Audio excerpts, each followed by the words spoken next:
Nindot yung exercise. Maayong buntag sa tanan. May buntag mga igsoon. Gikan pa ko nag-exercise. Ako po. Then ay dugay nagmata. Kamusta man mga igsoon?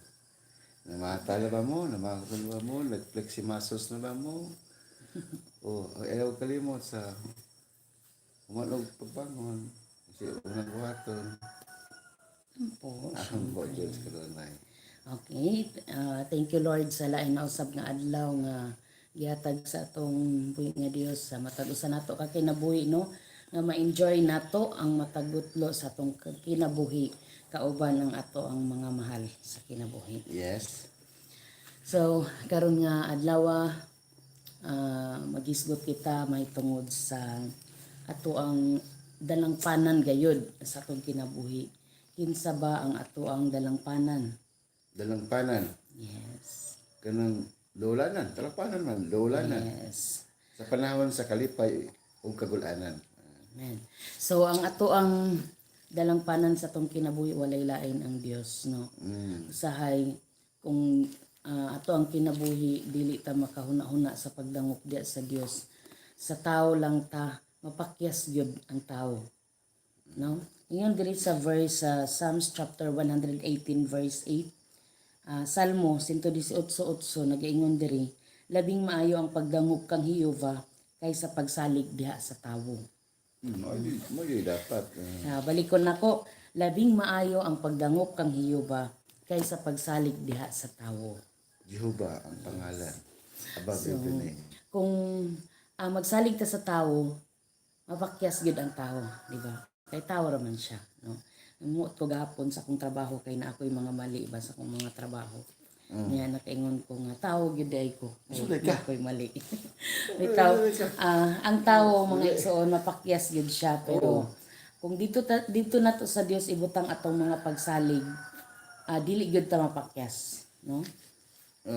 Ano gitawag ana sa nga ayaw isalig ang imong kinabuhi, ang imong sakaron diya sa tao, tungod kay ang tao mawala man ni kalibutan, ang tao makasala man. Yes. Asa ka mo dangop? Nasa Biblia, ang pulong sa Diyos lamang ta dangop mga igsoon. Usahay moingon ang tao nga kanang down na kayo siya kay ang tanang tao nga nakapalibot sa iya gibudhian siya or kanang wala gituman ang mga saad.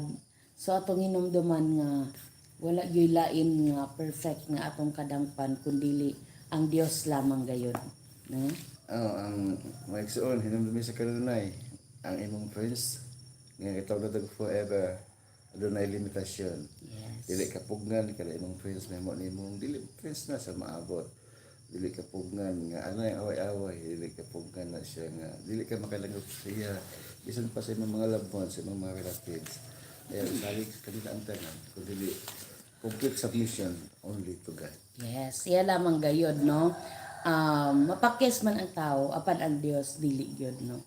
Ang Dios matinud-anon sa imong nga saad, kita lang ang dili matinud-anon usahay kita nga mga tao. So, muna ang atong hinumduman sa atong kinabuhi. Kung gihuna-una nimo nga naana sa imuha ang tanan, sayop ka igsuon kung naana sa imo tanan apan wala ang Dios sa imong kinabuhi, no?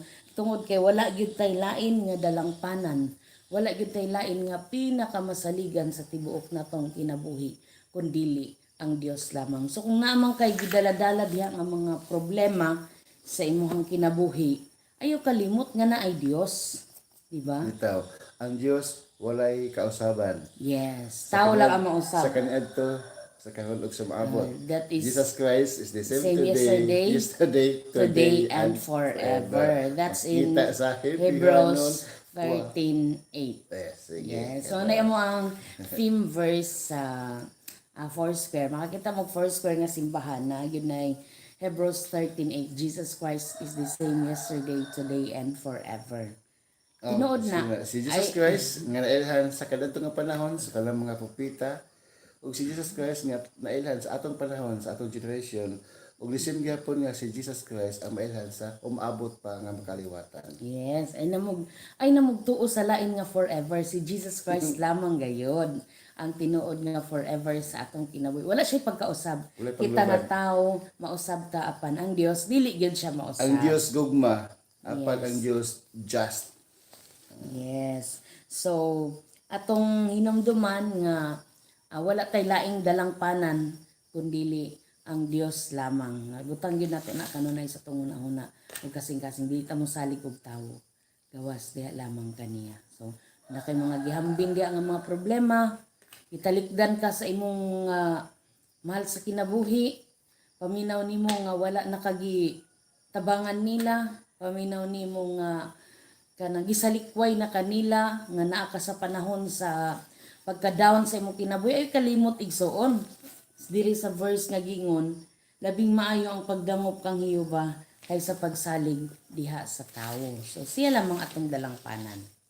Maging ang igsoon. Ang Diyos gyud ang ato ang hatagan sa atong pagsalig, ang Diyos gyud ang ato ang mga paglaom. Tungod kay ang atong kinabuhi ning kalibutan, tempayo lamang. Mubalik kita sa abog. Ug mubalik ta sa abog, ug dito ta matubang sa Dios. So hinaot nga nining adlaw karon inyo kining balunon nga mga pulong sa inyo hamang pagtrabaho, sa inyo hamang magbiyahe o sa bisan unsa nga inyong pagabuhaton karon, ibutang sa inyong kasing-kasing nga wala tay laing dalang panan gawas ang atong buhi nga Dios, no? So kana lang siguro ang atong word of God nini nga kabuntagon makita sa Psalms 118 verse 8, labing maayo ang pagdangop kang Hiyuba kaysa pagsalig diha sa tawo. Mga igsoon, dinhi sa kabuntagon, mga kailang word of God nga among ibilin kaninyo. This is Ray. And Grace Antonia. Antonia. Thank you so much for Bye-bye. watching. God bless everyone. Bye-bye.